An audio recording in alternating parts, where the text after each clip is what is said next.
hack rack.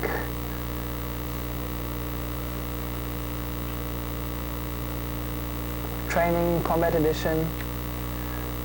And then over here it gets to something about corporate developments. If I click on that, it takes me to the news page. News page is always very informative, news releases. And over here you'll see it says Sensepost is pleased to announce merger with leading GSM technology and services company TrueTech, blah, blah, blah, mobile, and then there's our press office. And if you look at the press office, it directs you to an address at truetech.com. So this is a relationship that's not picked up by Bile. Why does Bile not pick it up? Because there are no HTTP arefs. There are no links between the two sites. Bile needs a link as a starting point. So this one you only pick up by actually reading the content of the site. Later we'll see other clues of the relationship between Sensepost and TrueTech. All right, so there's the TrueTech thing. I'll show you more relationships. What domains does Sensepost have in top-level domains other than .com? That's really easy. We've got this EXPTLD tool, and essentially what it's going to do is it's just going to brute force through other top-level domains. The thinking here is, if Sensepost has got a .com, maybe they've also got a .net or a .us or a .de or a .co.uk. All right, and so what we do is we just brute force through all of those domains, looking to see if another one exists, because maybe Sensepost has got a European operation or an American operation or something that has a distinct infrastructure to the central operation that's represented by the .com domain. How do we determine whether the domain exists or not? How do we test to see if the domain exists? I can cycle through all the possible names, but how do I test if it actually exists? You do an NS lookup and you look for the NS record. The NS record, why? Because it's the one record that has to exist for a domain to exist. Checking for trip W's is risky, checking for MX's is risky. Looking for a whois entry is risky because we don't know at which registrar to check, so it's very hard to brute force that. So we're going to check for the existence of a trip W entry, not a trip W, an NS entry. If we have an NS entry, it's a fairly good indication that a domain might exist. The one problem with NS entries is that some domains are basically permanently cyber squatted, like this one. You see here? See this .cola? La la la la la la. Just want to quickly show you. So we've got cola and we've got .coza. Right, let's check. Host minus T name server sensepost.cola. It's got an NS record. All right. Host minus T NS sensepost.coza. Also got an NS record. All right. We go to tripw.sensepost.cola. Oh, we get that. And we go to .coza. And we get that. Right now, what's happening is that the owners of the cola domain, who are Chinese, are probably trying to sell you names in that space. So what they do is they basically reply to any request, DNS request in the .cola space with the name server record and with the trip W record. And in that way they bring you to their site if the domain hasn't been registered. And, sorry? There are tons of them, yeah. There are really a few of these. And what we've done is we've got tools that have got these sites databased, essentially, an index, so that we can automatically detect when we hit one. But there's some other tools also, or other techniques that we can use to check. For example, we can check the IP address of the web server. So if you do a host minus T, host trip W,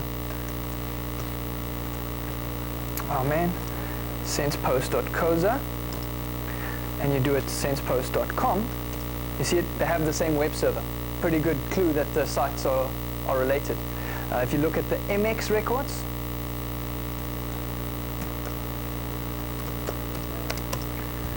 .com and .coza, they're the same. Pretty good clue that the sites are related. And then finally you can look at the whois entries. Incidentally, the coza space is a good example of a space which you won't get using your standard whois tools.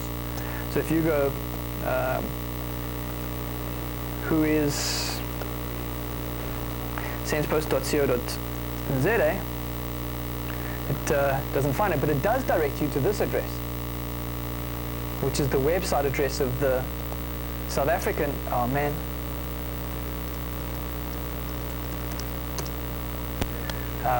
co.za domain registrars.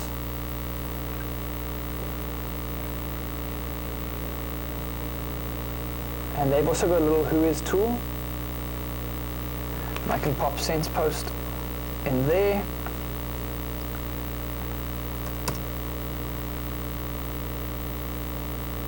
And it gives you a pretty good idea that it is actually Sensepost. All right.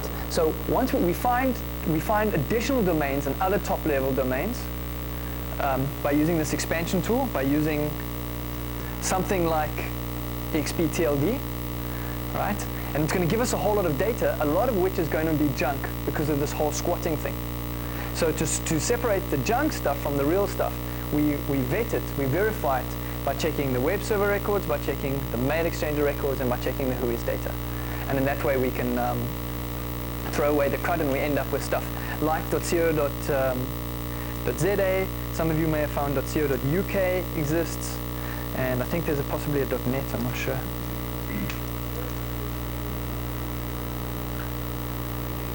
Yeah, there's the .net, of course, because we use it. All right, comfortable, everyone's with me, right? We've spoken a lot about the common sense stuff. I just want to point out one more example of an interesting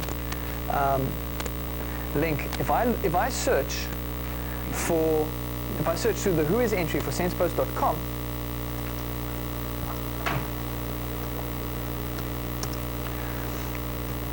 and I look at who originally registered that domain, you'll come across this. Did you see it? You spotted it? Do you understand what that relationship is? Rudolph is one of our guys. Yeah, you'll see his name pops up everywhere. And if you go and have a look at cube.co.za, yeah, it's his home domain, if you like.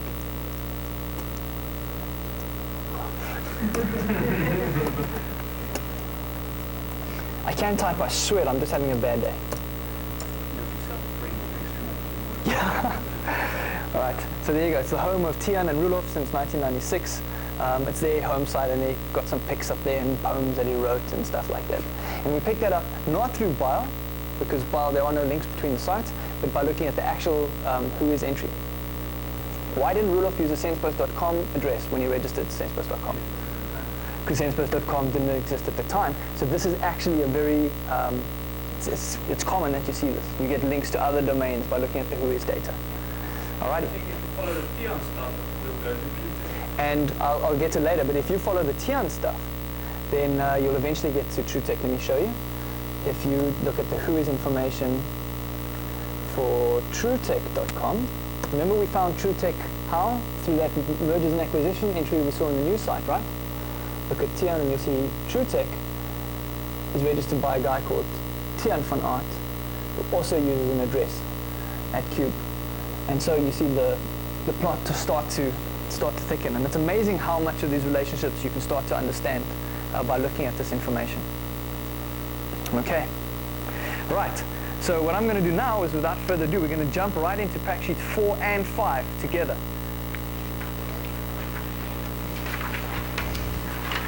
4 and 5 together. And just to remind you very quickly, what you're going to do is, using these domains that we've extracted now, and I've sort of shortcutted it and given you a list of the ones that I think are interesting to look at. We're going to use those, and from them we're going to start trying to derive IP address blocks. Remember, and the way we do that is by looking for DNS names, looking which addresses those names have, expanding those blocks out to a class C, and then trying to figure out how big that class C, how big that block actually is. Is it actually a full class C? Is it just one machine inside that network? Is it a subnet of that network? Or is it in fact even bigger than the network? Maybe it's multiple class Bs. Okay. Go for it. If there are any questions, then ask Cameron. Oh, incidentally, these pictures, they're all from back home. So you can see this is Cape Town, there's Table Mountain. See the flat mountain coming out of the sea? That's Table Mountain.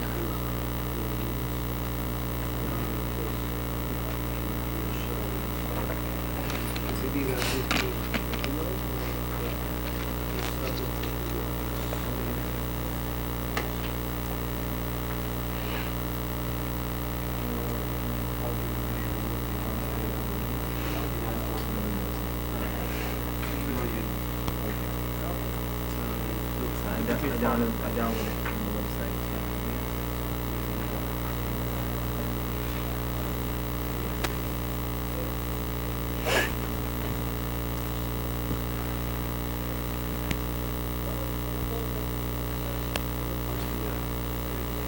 What's the mainline post, right?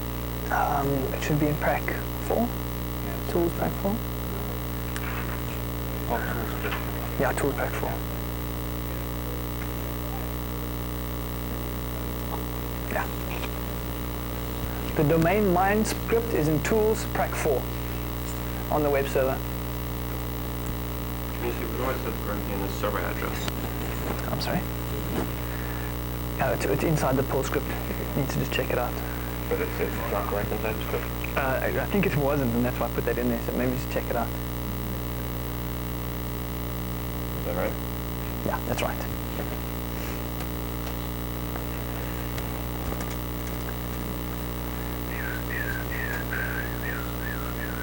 Oh, I have a joke. I meant to tell you guys a joke right at the beginning. It goes like this, right? There's a South African hacker gets stranded on this desert island, right? And he's there for 10 years on his own. It's not one of those bigger desert islands with like, stuff to do and theme parks and stuff. It's like a real desert island with just one tree and some sand. And he sits there for 10 years. And then the one day he's sitting there looking at the sea, and this like, what's her name? This James Bond lookalike girl comes swimming out of the ocean, wearing a trench coat. Wearing this big old trench coat. She comes swimming out, and she says to him, hi. And he says, hi. She says, been here long? He goes, been here 10 years. She says, yeah, that is a long time.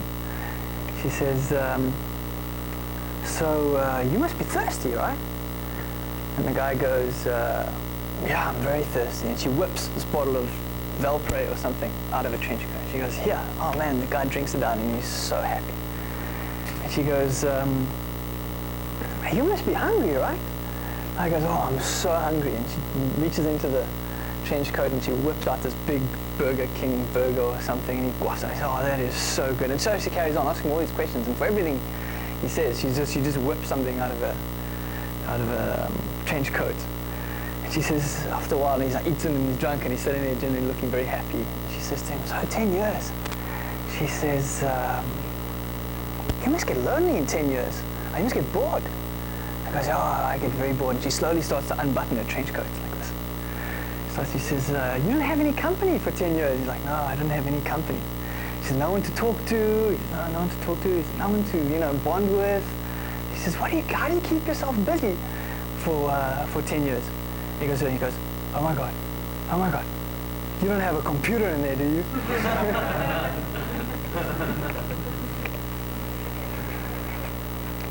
I mustn't tell jokes. I'm not good at telling jokes.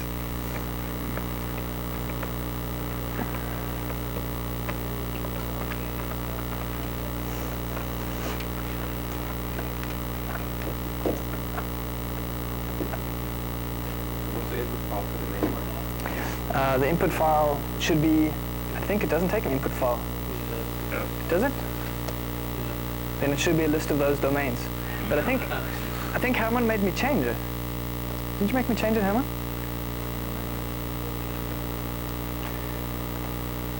What do we prac? 4.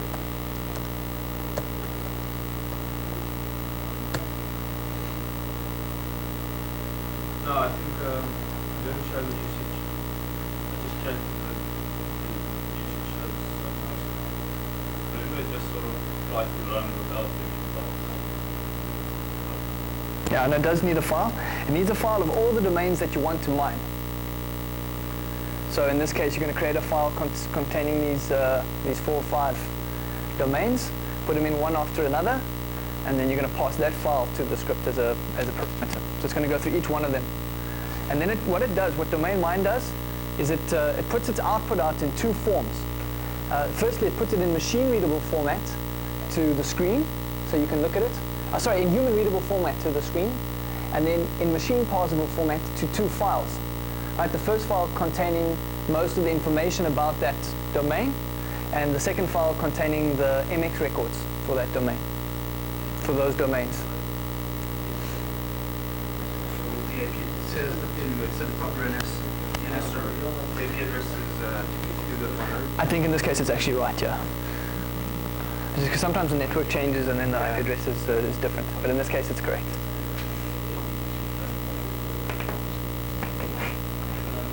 So what do you mean by answer? So I had to look. Oh, yeah, let's have a look. To extract the trip W, NS, and MX records for the domain. You don't have to write it down or anything if you've got it, but that's what you're looking for. You're looking for those, the IP addresses associated with for the trip W, the NS, and the MX.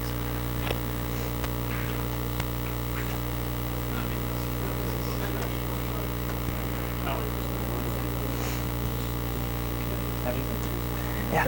Playing games. When you're trying to run this, it's shouting at me something, blah blah blah. Okay, firstly, what you want to do is you want to call it using Perl. It's a Perl script. You just say Perl and then, and then what you can do is you can just put a hash bang. Yeah, it has one. It has one. Does it? Well, yeah.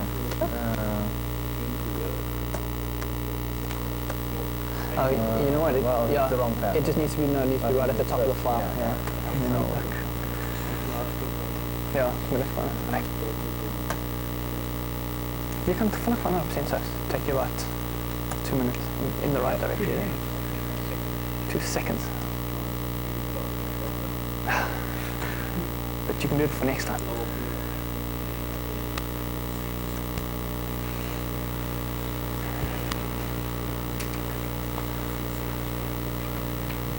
So that domain mine.pl is a perfect example of a Perl script that we use just to automate Unix commands.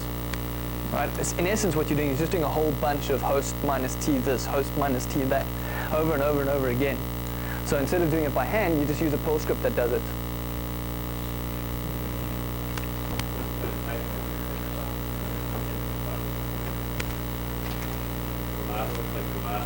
Right after matrix about the next file called Oh, it just has a blank line. I think that's why. I'm probably just trying to do the lookup for a blank domain. Yeah. So I wouldn't worry about it. Did it break or did it just give you funny output? gave an error the last one. So it's no biggie, yeah. And it might just have a blank line in your output.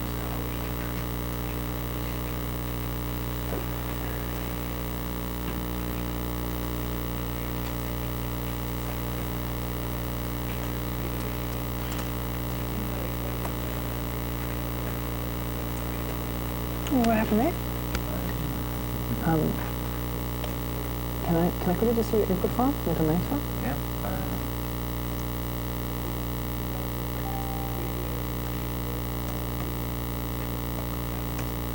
Yeah, it's just that it's an empty line at the back is breaking it. You just take that line out. So here we're just doing a lookup on an empty domain. It probably doesn't matter. Yeah, the scripts, like a lot of these scripts aren't, they really haven't been given the attention that they should have been. So they don't do things like it should pass for empty lines, but it doesn't.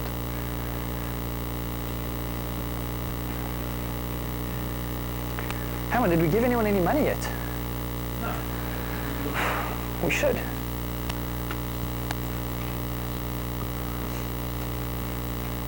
Did you guys grab your t-shirts incidentally? Did you? You only grabbed one, hey? Okay. Checking.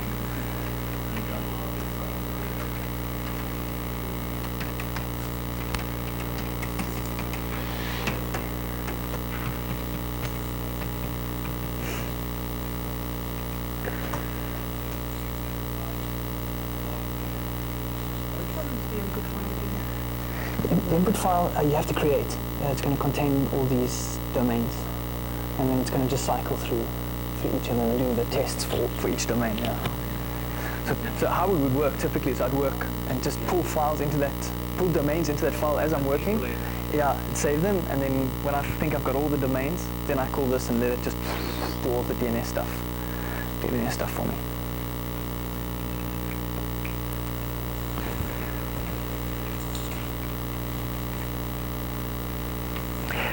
These scripts, incidentally, that you're working with, they're not the actual production scripts that we would work with. The production scripts are a little more sophisticated in that, but fortunately we're not allowed to give them all away, which is why we kind of have some moderated versions of them. And also, a lot of times we don't want to automate too much of the stuff in the class because we We sort of want you to see how it works, as opposed to just giving you a tool that does everything. But I mean, you can imagine for yourself how much more of the stuff one could automate if you wanted to.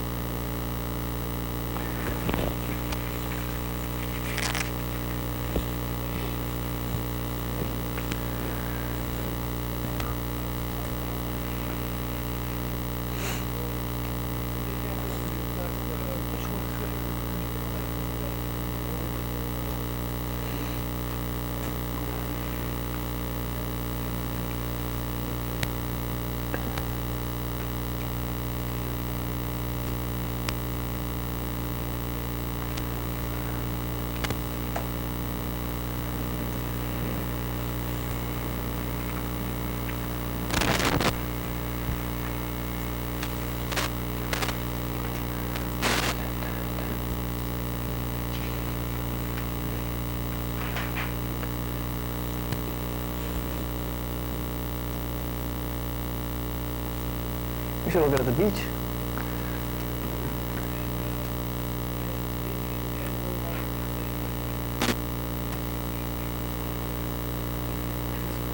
I'm going to give you 5 more minutes.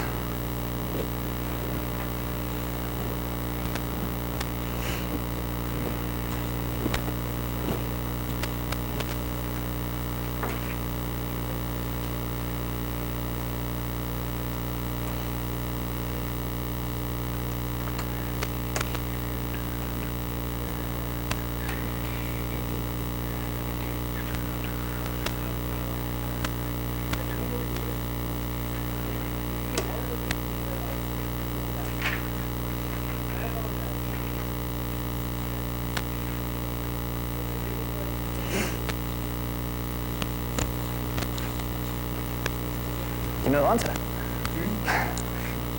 Just teasing, yeah? Do I know lots? No. I'm not a programmer. It's all those pearls make my head spin. Oh, okay, I think I know what's doing that. It's actually just an ugly piece of pearl. Show me your input file.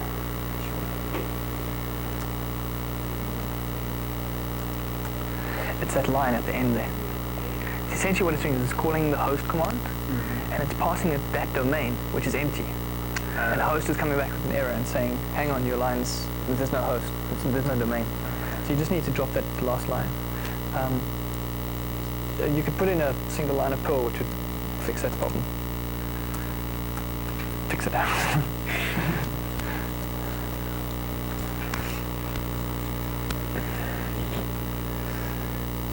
Are you online? Can you do it? No, just put something in there that removes. You can't get rid of it with VI? Go onto the line and do a DD.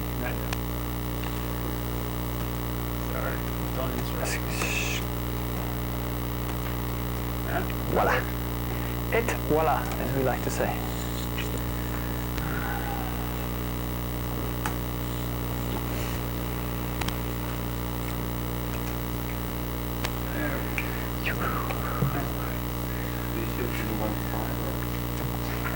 Yeah, you can go and move on to 5, and you can look at the advanced stuff also, if you like. Maybe do 5, and then look at all the advanced stuff. Yeah, please move on to 5. If you've done it 4, move straight on to 5.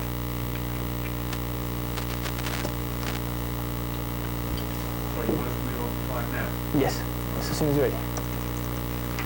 So with 4, basically what you're doing is you're finding IP addresses, you're expanding them to blocks. With 5, you're going to try and figure out whether those blocks are really legitimate targets and how big they are, and what the actual size is of the block. Did you ever get QTrace to work? Come on? It just takes a long time. It's slow.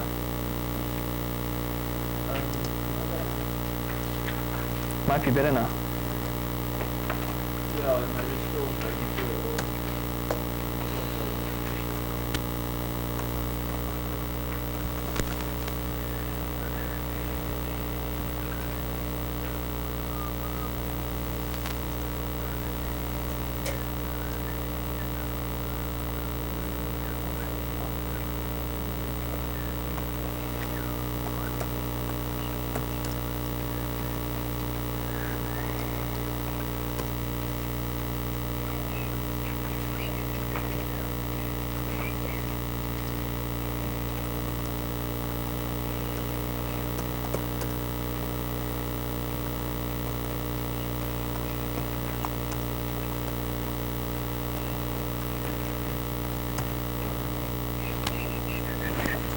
I mean, in the walk.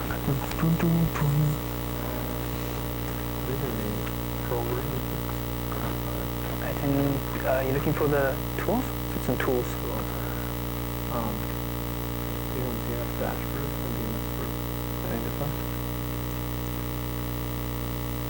I have no idea. Yeah, let's have a quick look.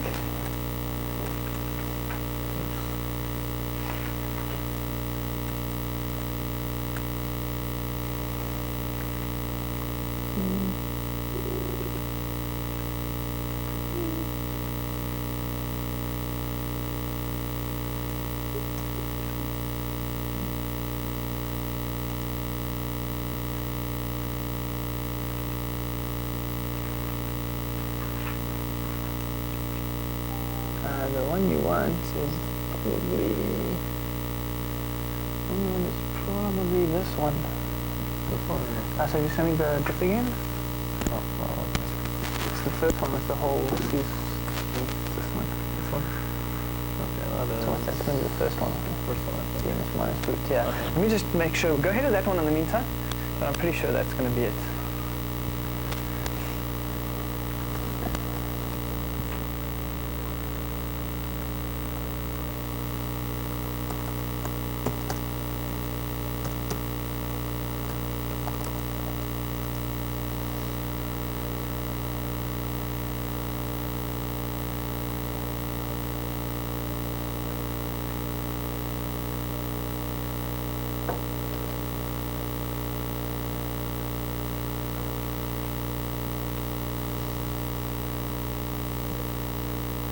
Yeah, I'm pretty sure that's it. It's DNS minus boot. Is that what it says in the...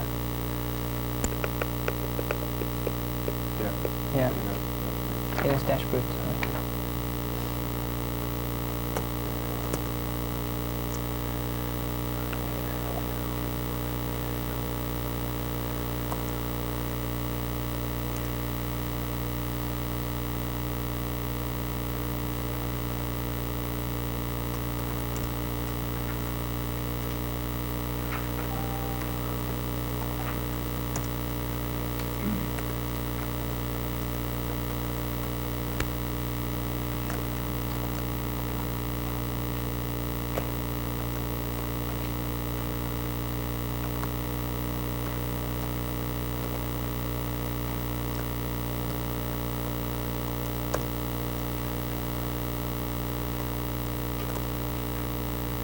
Yeah.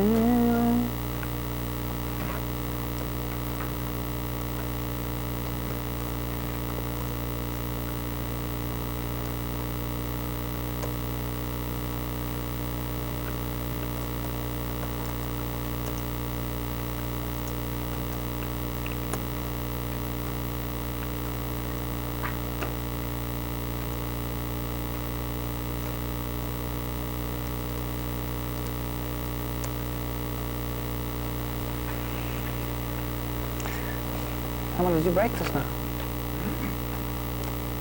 Did you break it?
I can't get the mainline line 1 to work.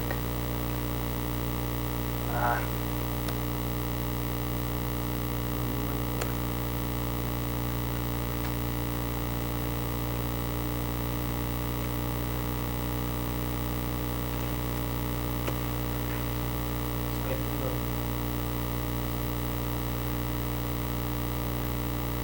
Nee, denk niet zo. Ja, maar kun jij een beetje ons gewerkt?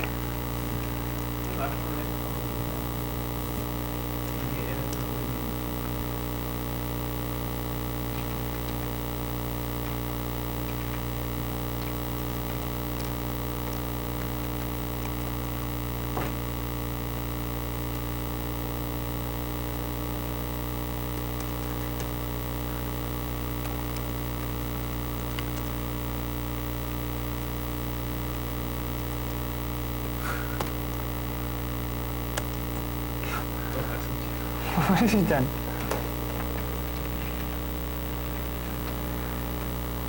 Your little tester thingy is broken. Oh, I know that. What was you know? Domain line 2. No, the main one. Just try again. Where did you get it? This one here.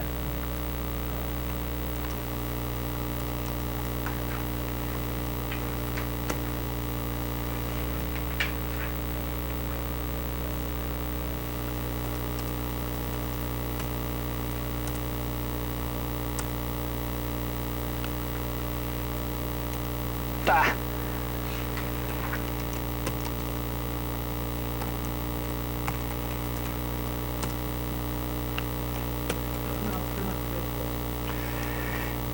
One for bot.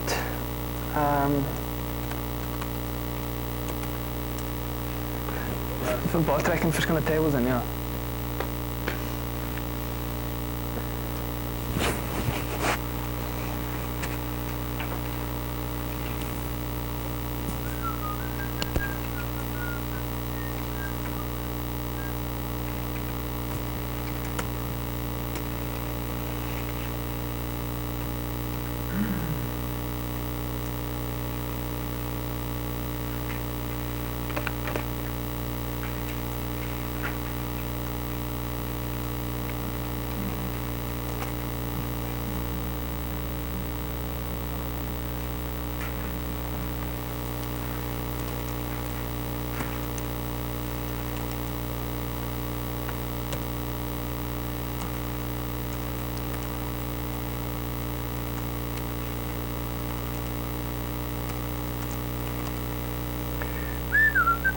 Who just did that? Was it you?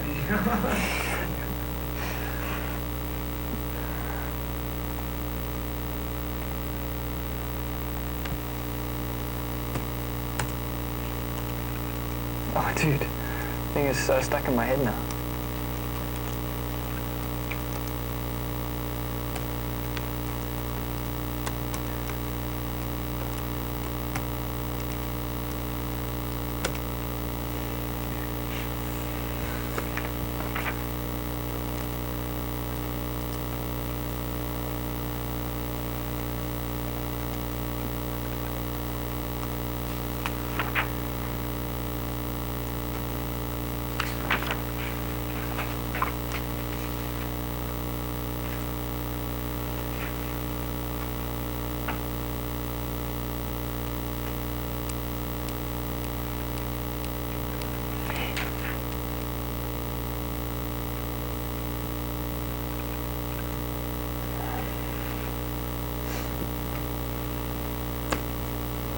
How are we all doing? You still need some more time? Another 5 minutes? No more time?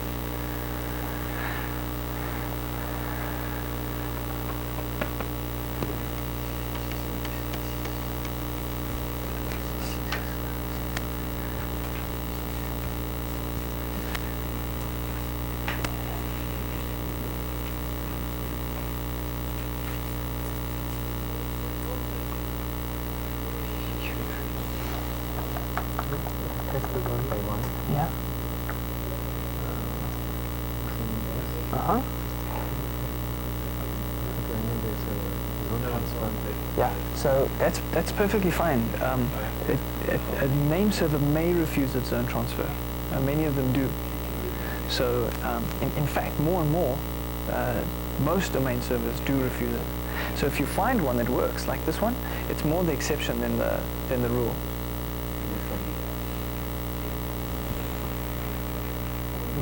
My question is that how do you know whether enable the zone transfer from this resource. Oh, this is the zone transfer. Well, what a zone transfer is, it's literally a dump of the DNS database from that server. So that's what you got here. This is it. This is the entire dump for that domain. And sensepost.com, it's saying no, it's not going to give it to you. No, okay.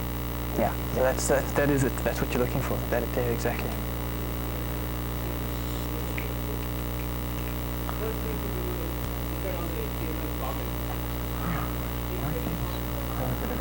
Yeah, they are.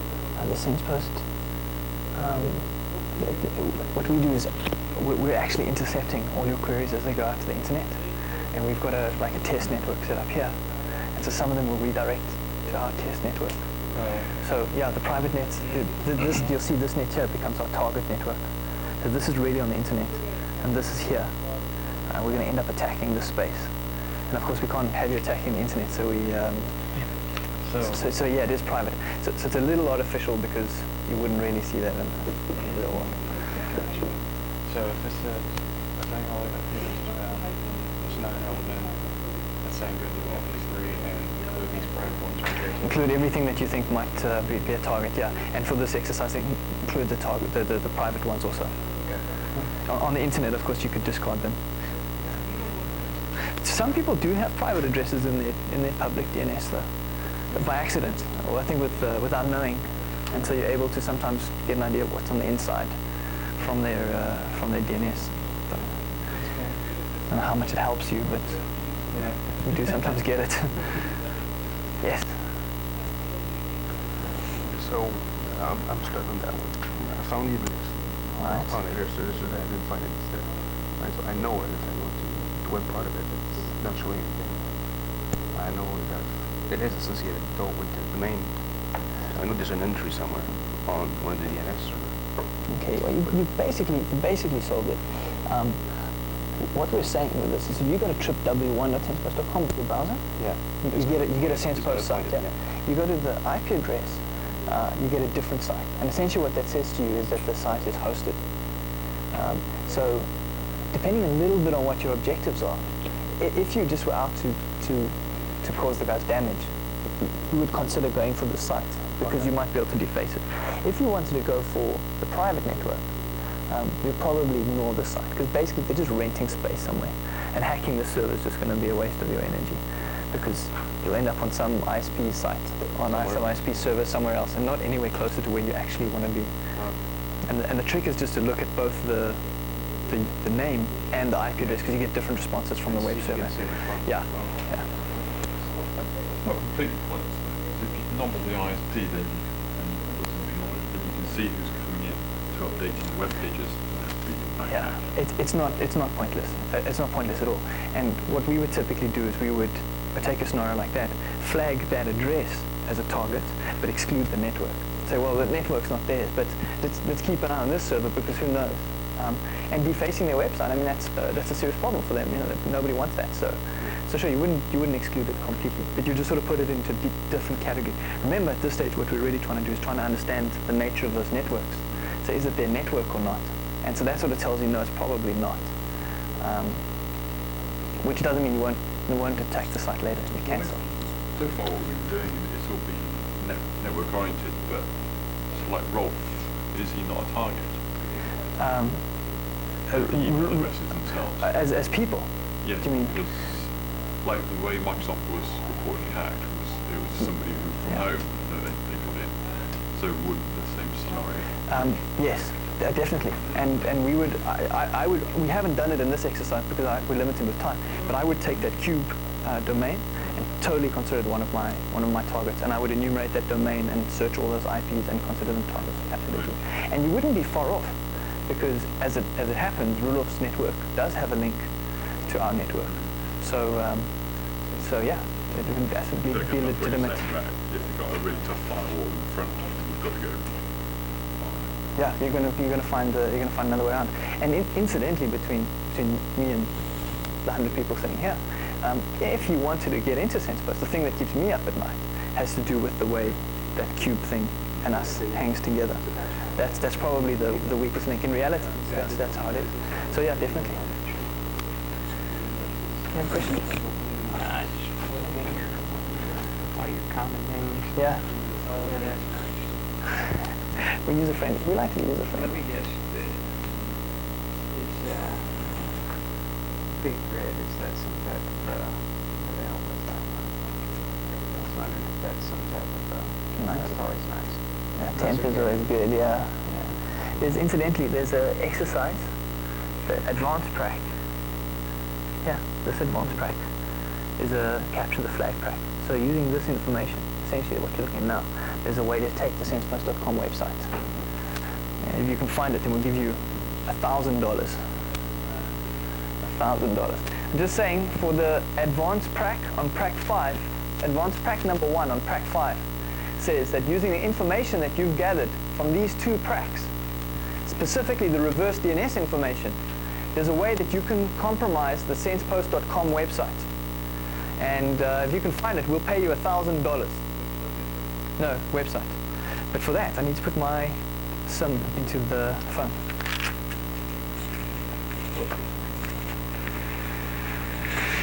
In my hack rack, black hat, travel pouch. Do we ever test this stuff, incidentally? Should we test this before? Side admin.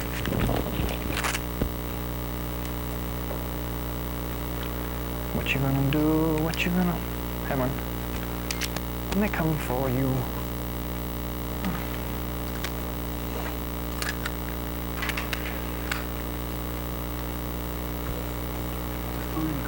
What do you mean crack was? Well, I'll tell you. You can compromise it. You can change its content.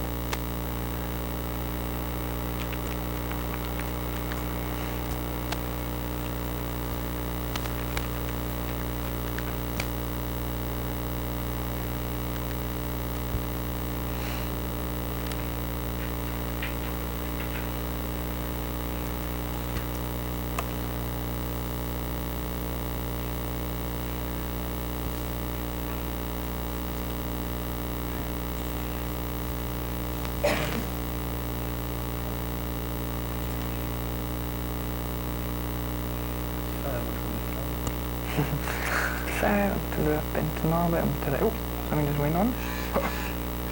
Read now. Ultimate has captured the flag. Sometimes we're so clever.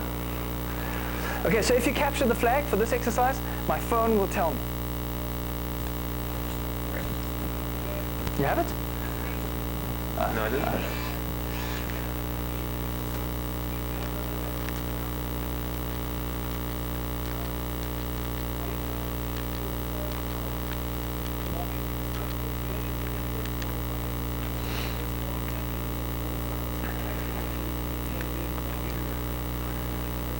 How are we doing, guys? So for those of you that are finished with all the standard stuff, have a look at the advanced exercise for Prac 5. We're offering $1,000 prize money for the first person to find it. It's a way to modify the content of the sensepost.com website. All you need to do is look at the information that you're getting from these exercises, in particular the reverse DNS. It'll give you the clue that you need.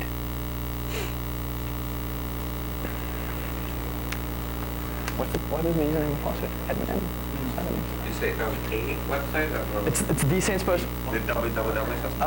Or It's a website. it's a website in the Sensepost.com? It's a website in the sensepost.com space, yeah. Did you make it? Hours down.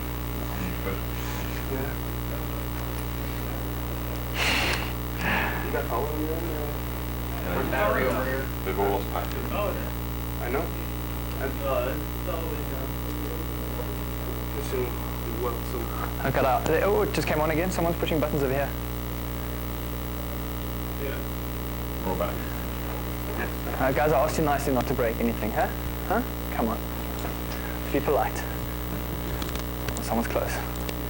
Someone's close. Very close. Very close. Very close.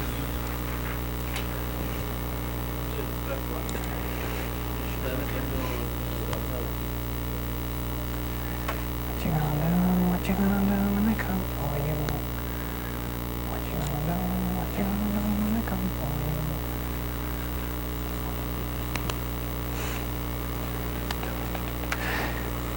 I wrote an SMS to you to say congratulations on capturing the flag. Oh, someone just captured the flag. Sergey, congratulations. $1,000 is yours. Don't tell anyone, I'll kill you. Will you pay him the money? US dollars. Yep, you Sensepost dollars.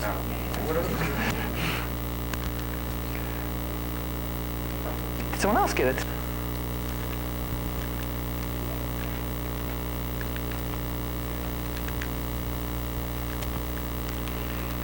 Questions, how do you transfer the zone? Host minus L to transfer the zone. Yeah, how about how I transfer this zone? Oh, which one? This. This. Number 2. Have a look on the server in var lib maind. You'll see the zone files. Have a look how the data is stored in the zone file. If you can transfer the forward zone, you can transfer the reverse zone exactly the same. You just have to have the right format. Does that make sense? Have a look at it before I tell you. Have a look at it, and then var lib. I'm not sure if you're going to be allowed to get in there. Maind. Alright, okay, those are all the zone files. So have a look, for example, at sensepost.net.zone. Okay, so what you're doing is when you do a zone transfer to sensepost.net, right? You're giving this, and you're getting this back, basically, right? Right. Now do an LSNet file again, net directory again. Here, for example, is the zone file for the 1015 net. All right, so have a look at that.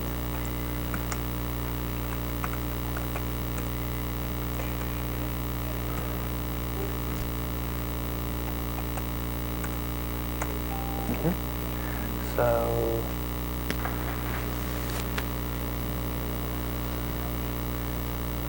good.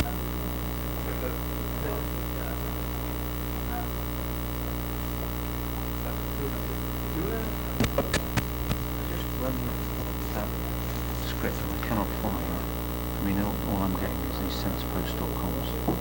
Here. Can't.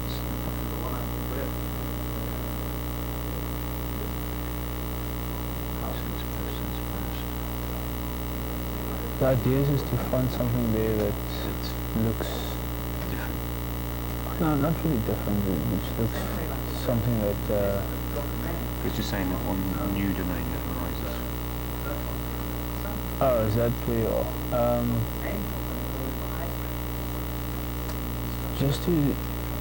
I'll just show you a trick quickly. If you say pipe, grep, it's like a search. Yeah. And you say pointer.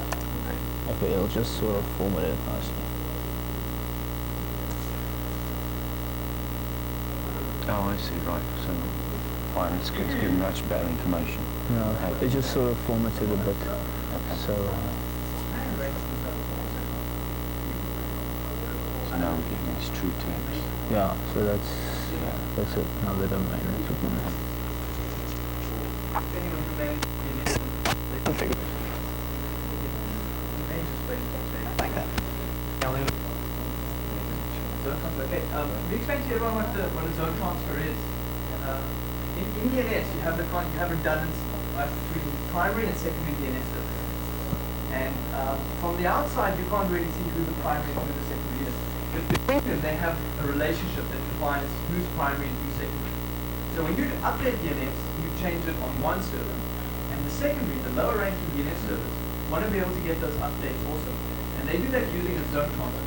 Zone transfer is a TCP connection on port 53, and essentially what's going to happen is the primary server is going to just dump its entire zone path for that domain down to the secondary. The secondary is going to update its records and cycle up and be updated, right? And in theory, it's only supposed to be used between name servers that have a relationship. But what happens a lot is that the configuration is done wrong. And the zone and the DNS server allows zone transfers from IP addresses that don't necessarily have a relationship. It's essentially a security error, but it's very, very common. And you can ask for a zone transfer from a name server with the host minus L command. So you say host minus L and the domain that you want to transfer. And if that name server is allowing transfers, then it'll transfer the entire domain through just drop its entire zone file, its entire database, send it down. And then you've got all the IP addresses that are registered for that domain. But what's the advantage of doing that? Legitimate targets. Exactly. So all the other techniques that we use, we're essentially shooting in the dark. Remember we said some addresses must exist. These are the main servers. Some should choose.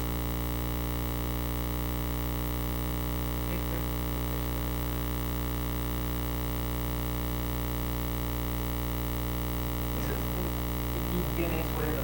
So all that is just guessing. I would Know that those addresses exist. the zone transfer, we get a list of all the addresses for that domain. There are And others. So once we have them, takes all the guesswork out. So the chances that you're going to get a transfers relatively low, but they're high enough that it's worth, spending the 30 seconds to enter host-l sensepost.com to see what you get. Because if you get it, then you've got it all. You don't have to waste any time on any of this other boots or forcing stuff or anything like that. And it happens surprisingly often still, because most administrators see it not really as a security risk. They go, well, DNS is publicly available information anyway, so what do we care who gets the copy of the zone file or not? What they don't realize is they just saved you 3 days worth of work. So that's why we try it. We use host -l under Unix. Under Windows, we can say ns lookup and then ls and the ls and then the zone, and it'll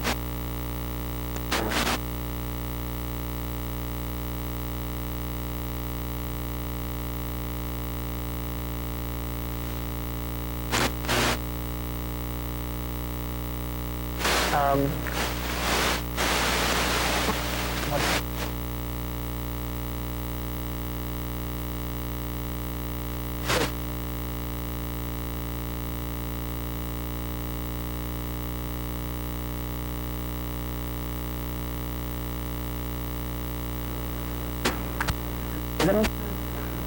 Right, it on? I mean, if you can have those 50 minutes, right, then we'll give you one.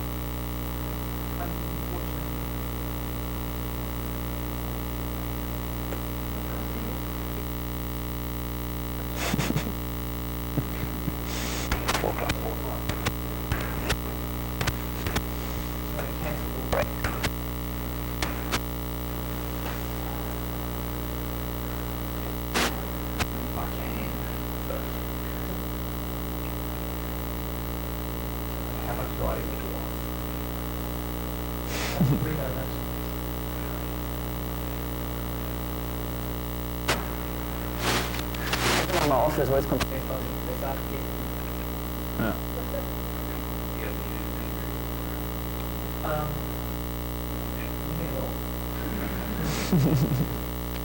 No, It's also just on saying that the chimney break.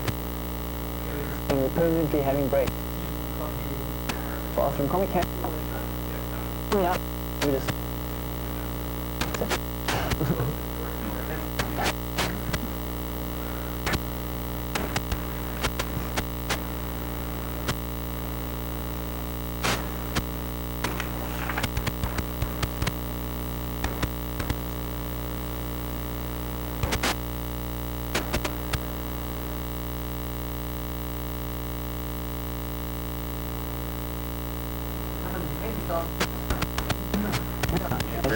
Yes.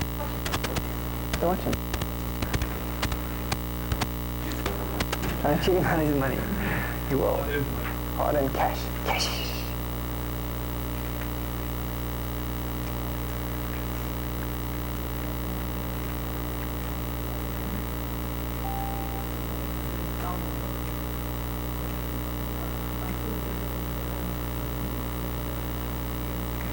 When we do this course in Singapore, it ends at 5, and here it ends at 6.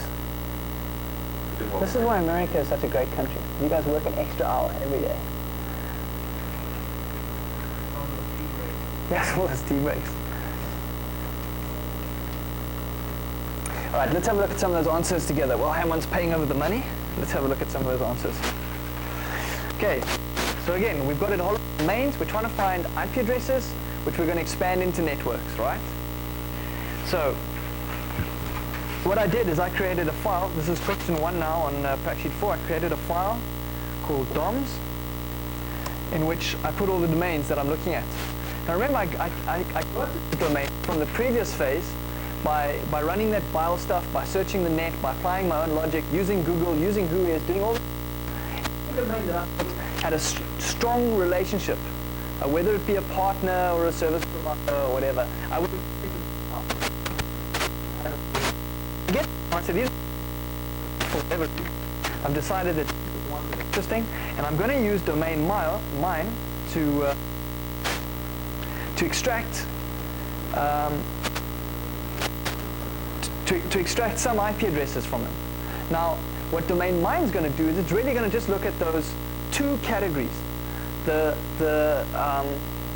entries that we know must exist, the entries that we think probably will exist, the MX entries and the web server entries. All right. Remember, there's a third category that which is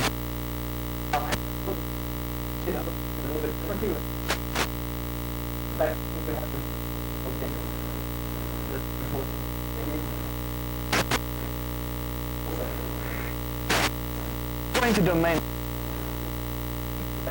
Start with get the zone transfer there. So I use host mail. If you try sensepost.com, For example. it says transfer failed. If I use sensepost.net, yeah, I get the zone. And I have all the IPs that are listed in the sense. Net. Domain. Right? For this, Advanced Great question. yeah, I'm lost. There you go. The advanced of this practice is how would it be possible to get an entire domain if the above methods fail? What we're referring to there is the question of where you direct your queries, right? Different NS lookup tools handle this in different ways. But have a look at this. If I go host -tns sensepost.com, I'll see that there's two servers, two name servers that are registered for the sensepost.com domain. Right? So when I do the host -l sensepost.com, which of the services is using? Which of the services is using? And some of the clients, that's the V, minus V gives me verbose. Some of the clients will try all. Some of the clients will only try one. So in this case, I don't know what it's doing, to be honest. I don't know if it's trying both or all.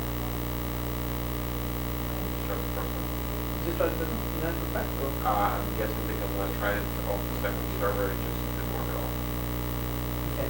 So what you need to do is you need to find out, and I honestly don't know for this Linux implementation, whether it's doing both or whether it's just doing one. I suspect it's just doing one, which means that there's another name server which we're not querying, and the zone transfer security sits in the configuration of Server, no?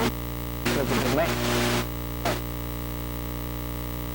transfer in another server. We run PDSD, and that client doesn't try all of it. So that question is, if it doesn't work on one name server, The name server. You have to be aware of it. a name server doesn't have to be registered. It doesn't have to be registered for a domain. So if I do this, that's minus the sensepost.com, it tells me about two name servers. You can serve this domain, they just aren't registered for it. So later, if we stumble upon more servers, we find a server that has that runs name services, that has port 53 open, we can query that server also for domains that we know to be associated with that space. Because it could be that that server is serving the space also, it's just not registered as a name server. Right? Okay? Okay. So that's zone transfer. If we get it, we win. If we don't get it, we go the old fashioned. So I'm going to go Perl domain mine.pl, I give it my DOMS file, and then I give it two output files. In this case, main.out and mx.out. Yeah, I did this a little bit earlier. I redirected my output to this file. More dollar. And it looks something like that. Now, just to explain to you, the reason we did the output in two forms, right? We give it to the screen and we give the files. We like the machine. So, just one. That's into other scripts and one big fat file, which I can run through quickly with another full script or whatever.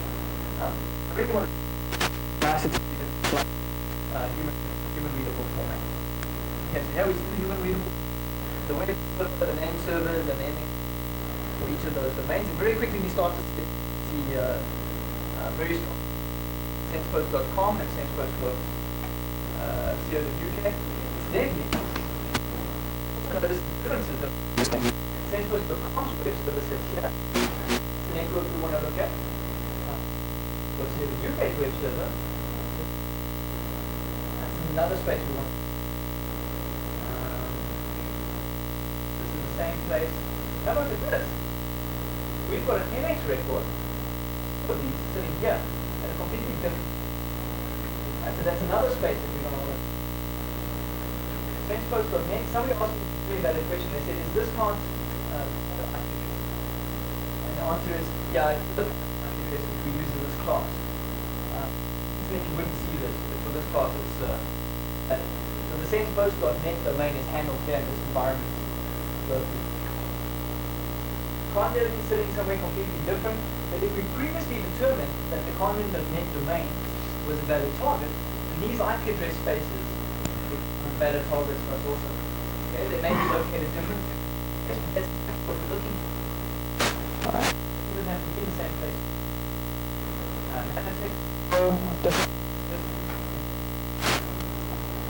We the previous domain.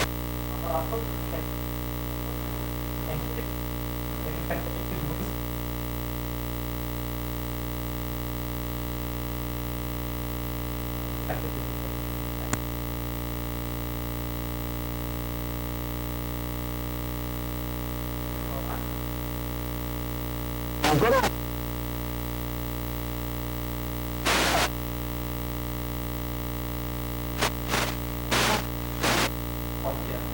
write it down. We're saying the 209.61.188 network is interesting. And we're saying the whole network is interesting. Why? Because there may be neighbors to that specific IP address, which are also used by the target company that don't have names. So we're expanding our search. Right, so that's going to be interesting.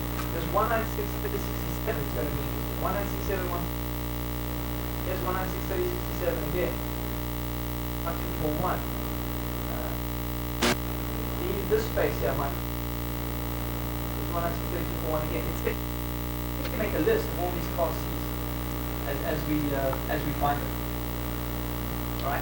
Glancing at this now, what would you guys guess would be the most interesting network space to look at?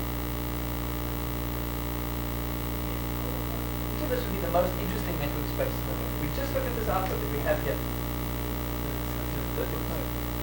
35? Sorry.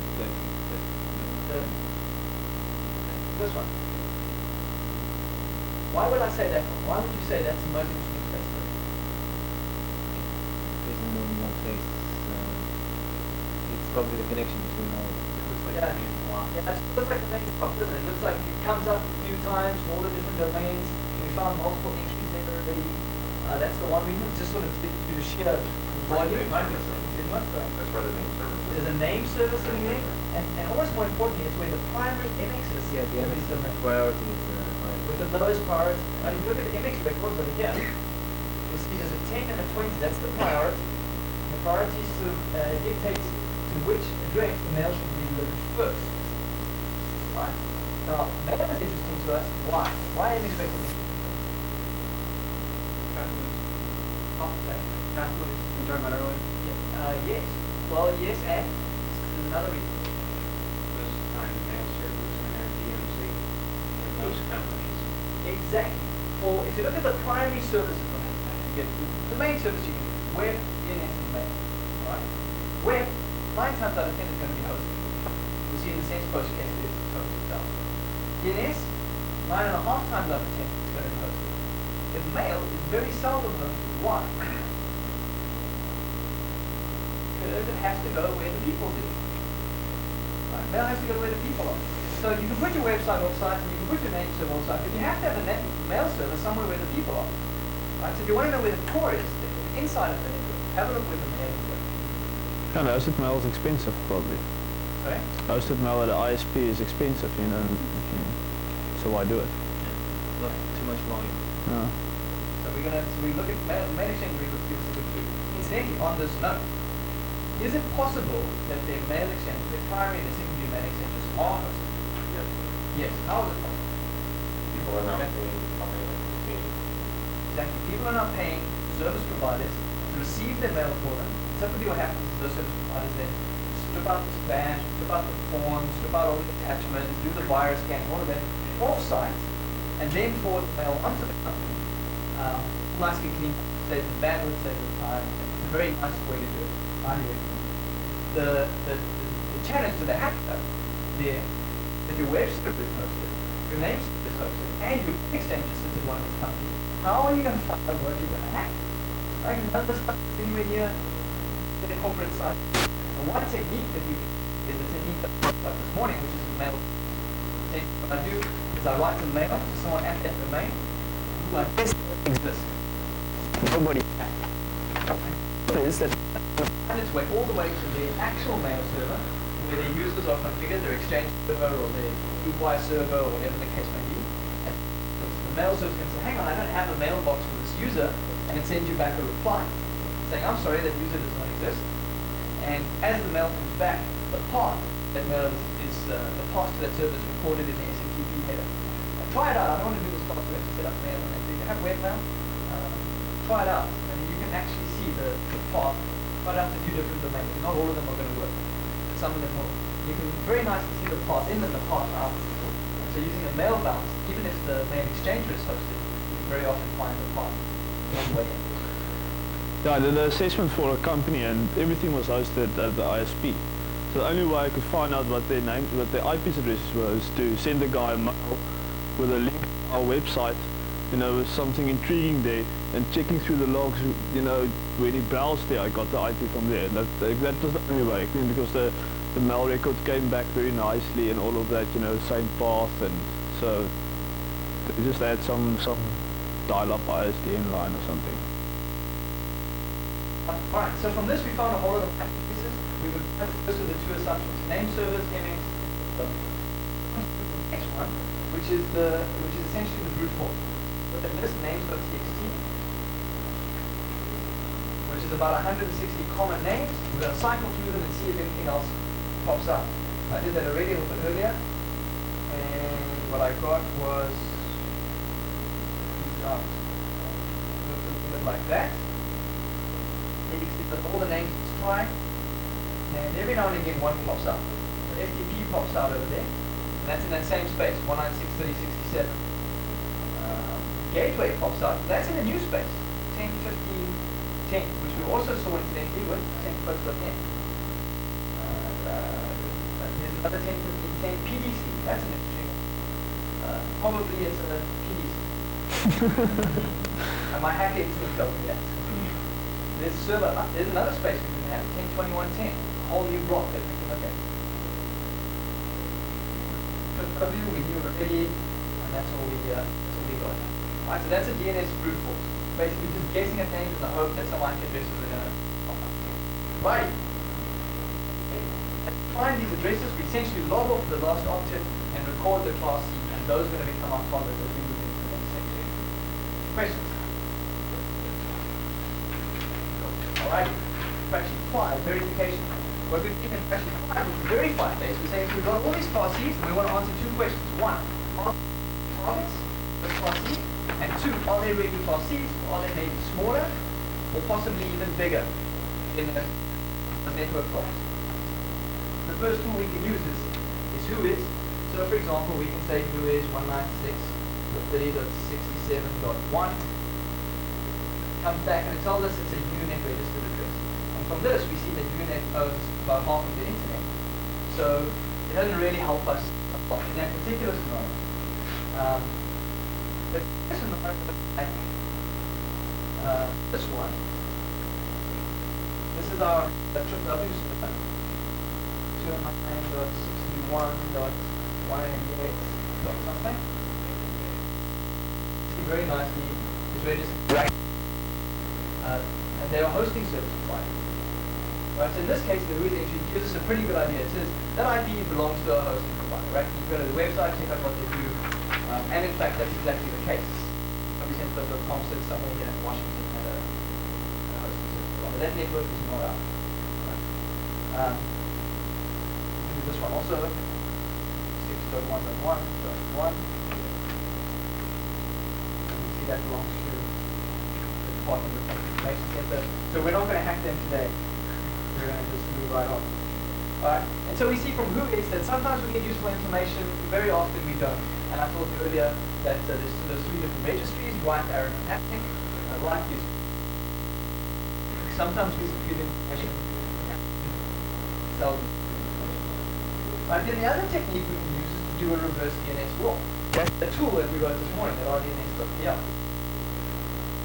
So,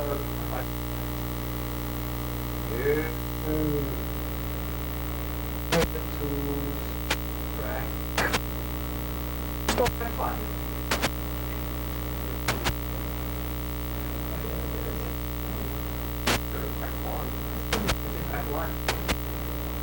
Yeah?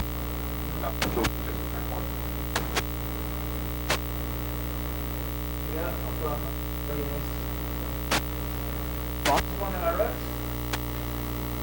That we did. And I'm going to say for RDNS box, starting with the 196.37, 1 all the way to 196.37.25. Go on, I'm just going to put that in a file.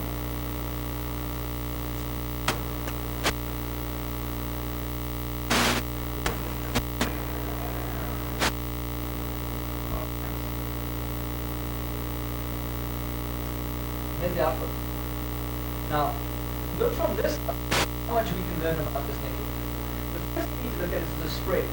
Look at how widely the IPs are spread across the spectrum. The first IP is the Sensepost.com IP, right?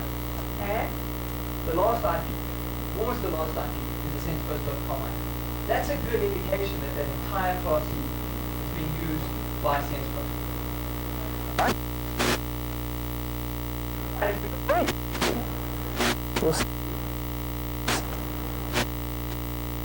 No, suddenly we start to see this.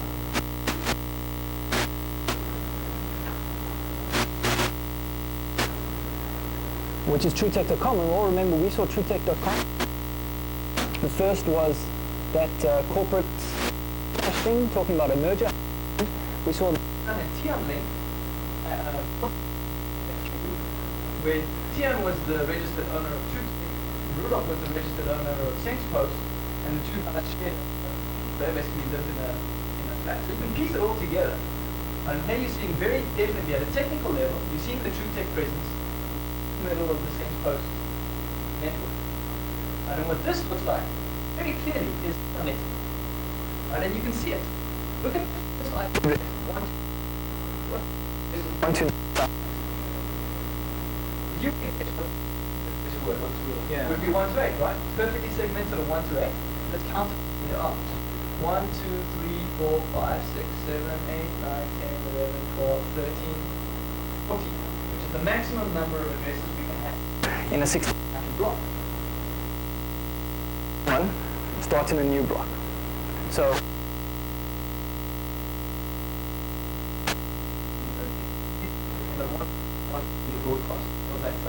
from the DNS, pretty much reverse engineer the structure of that network. So if I'm right, and this is in fact a subnetted network, the way I suspect, what would we need? What is technically necessary in order for the network to be subnetted like this? A router. On the other side of the router, there's one perhaps with an address here, and I would guess that would be the inside address of the router. Why? Because it smacks of firewall, and because it's the first one. I don't know about you, networks always make the router or the firewall. You doesn't have to. So unseen is probably the address of the or the. If we drift,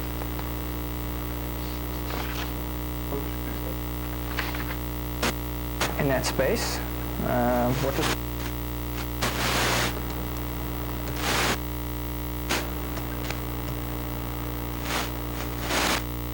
tick?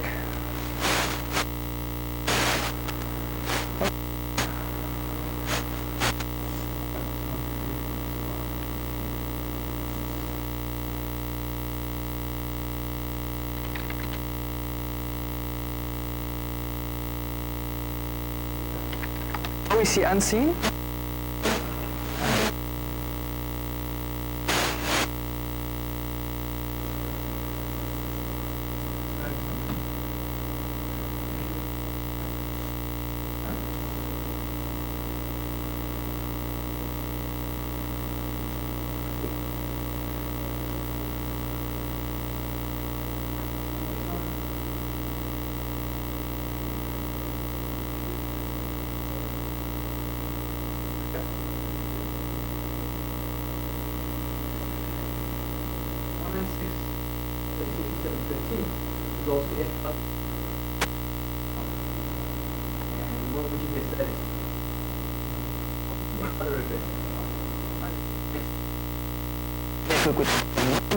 Would cross them and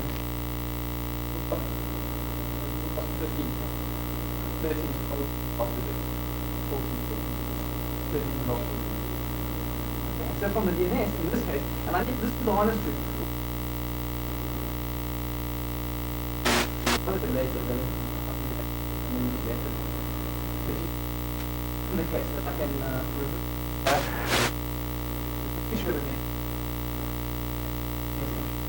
reverse the intersection. They don't have to reverse the intersection, in which case this is it.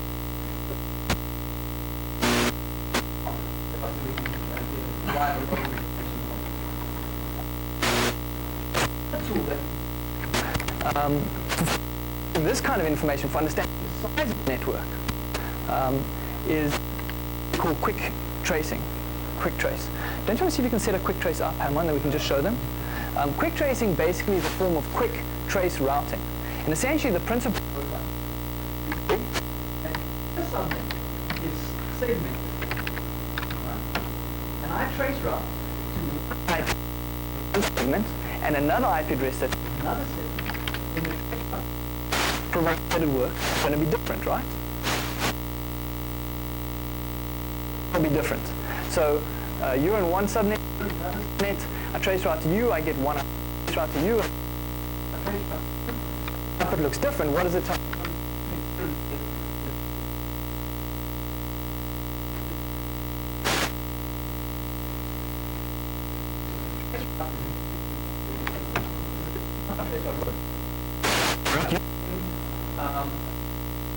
Packet. Number of hops. Firstly, 0 hops, then 1 hop.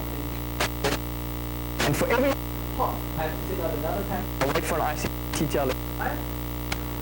If I know that I've reached a route, all the way until I get the target that I'm trying to reach. And they reckon that the average number of packets I need to send out to any given is 12. Send out 12 packets to reach a single address. If I'm going through a class C, I have to full address in class C. Now, for finding two addresses that differ 4 times on average. The form what we do is we trace routes. we count how many hops there are. Right? So get 15 hops to get to this network. We just start counting it. And see where it breaks. And it's possible to reduce the number of packets from an average of 12 down to an average of 3, for example. And so quick tracing becomes feasible. Now, trace route through a class C within a finite amount of time. And if they do have different routes to the different segment, then I'm able to reverse engineer the structure of that network using trace. It does it.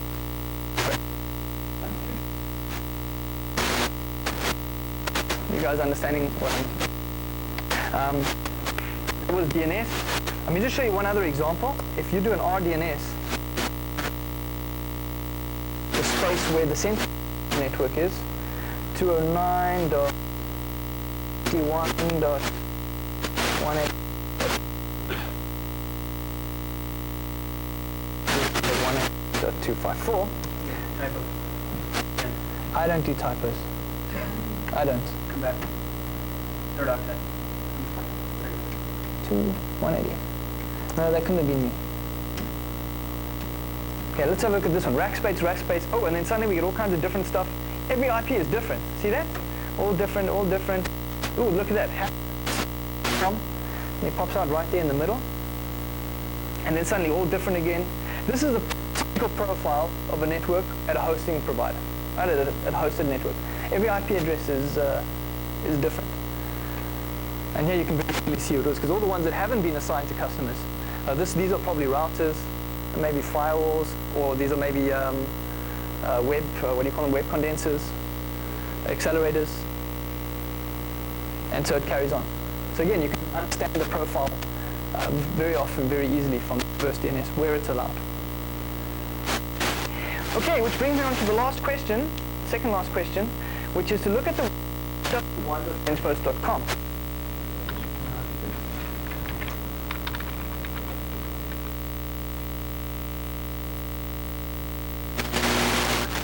There we go. On Sensepost.net looks like that. So I got this address to what? It points to a funny 164.109.30.20, and the question to myself is, well, is this a target or not? You know, should I be interested? And one of the things we do, if we're looking at a site and we're not sure to whom the site belongs, is we surf to the IP address on that site.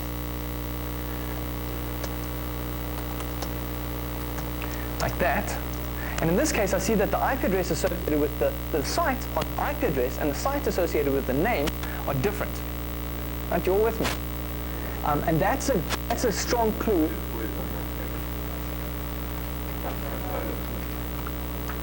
I can do who is on the IP address.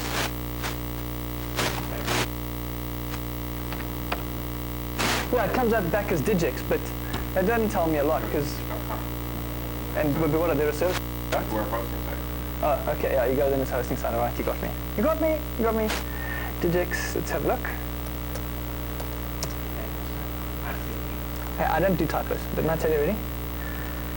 And I broke it. Oh dear. Oh.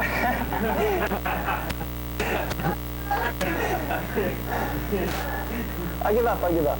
We can go to...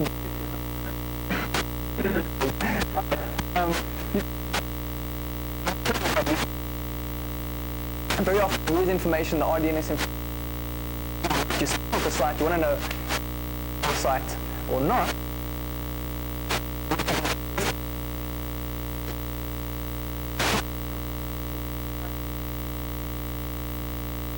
You get from the name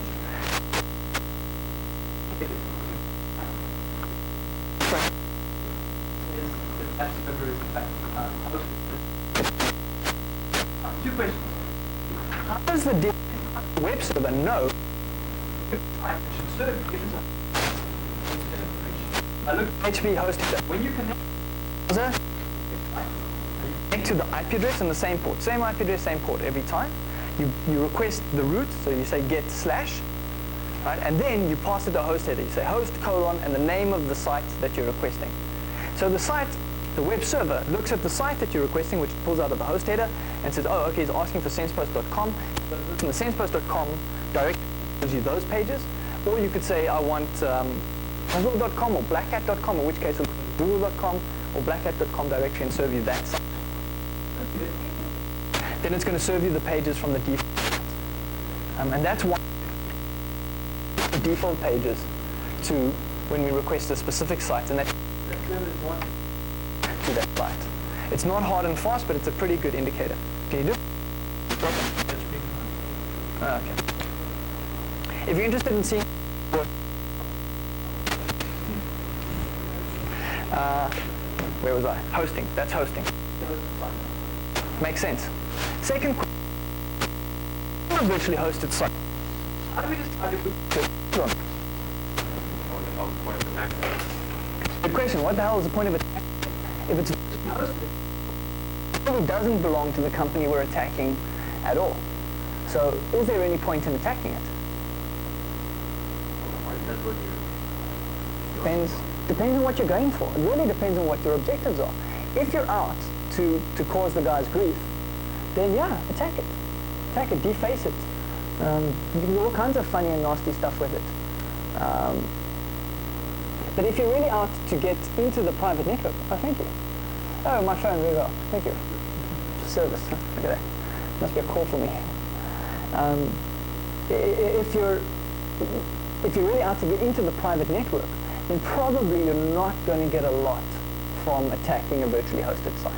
I wouldn't discard it completely. I'd keep a record of it, know where it is, but I'd probably concentrate my efforts somewhere else, somewhere closer around where the mail exchanger sits, for example, because that's going to be closer to the core network, which is where I really want to be.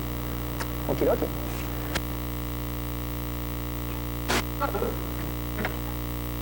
Is still open for under a walks of the 196.30.67 range. You can find a way to one of the Sensepost websites and Sensepost dollars price.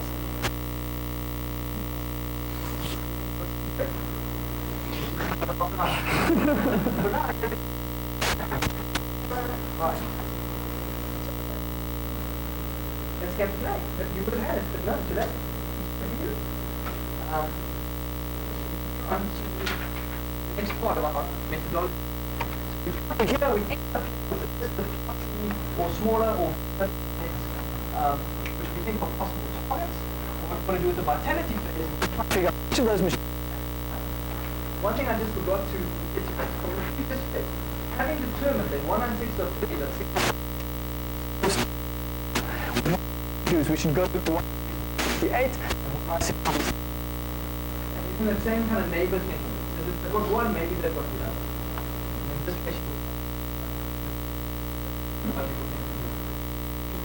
right, so we're going to try and looking at. And I pointed out to you that if you're only looking at one class C or a subset of a class C, this phase is maybe not all that important. But if you're looking at, for example, standard banks that own multiple class Bs, this phase is critical. Because this is what makes it feasible for you to actually.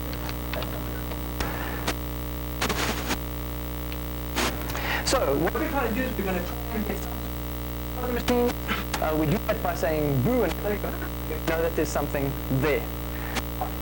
We want to set out a whole lot of boos and try and get a whole lot of but if there's multiple class B, even setting out the boos can take a long time. So what is can we standard bank have some of those spaces completely? What we say is, well, for a packet machine, for me to have any hope of reaching it, there has to be a route. Then the packet's never going to get there, and I can boot as much as I want. No one's ever going to go down. Right? So the first thing is I'm going to query call this to see if now we get a lot all over the internet. Big route hosted at many of the big you get them, you say, are there routes? Right. And if there routes to those networks, and you now have to carry on looking. If there aren't, you can exclude them completely. And just to be able to see exactly how that works. So this is an example. We call this kind of thing a looking. And this one expires, which it will, because they're coming out.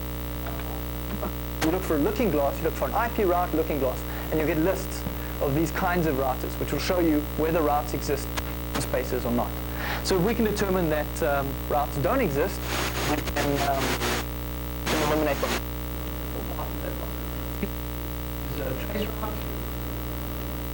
We're going to use ping. Making it simple, we send a request, we get a ping response. We got it there. If we send a ping request and we don't get a response, what does that tell us? Not necessarily a good thing. Okay, we send a request, we don't get a response, it just tells us we didn't get a response. How is it possible that we didn't get a response? Firewalls, routers, host configurations. There's 1,000 reasons why the machine wouldn't respond. If it doesn't respond to a ping, what we say, well, if a machine is on the internet, then it's probably there for some reason. And what are the main reasons for people to put machines on the internet? Web. Sorry? Yeah, but which server? web, mail, one more big one.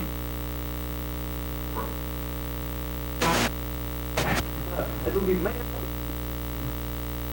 Primarily. And then after that, things like remote access, maybe FTP, maybe SSH or TELN. It sort of gets a little bit fuzzy after that. So what I'm going to do is I'm going to create a list of about 5. We found that 5 is a good number for pop.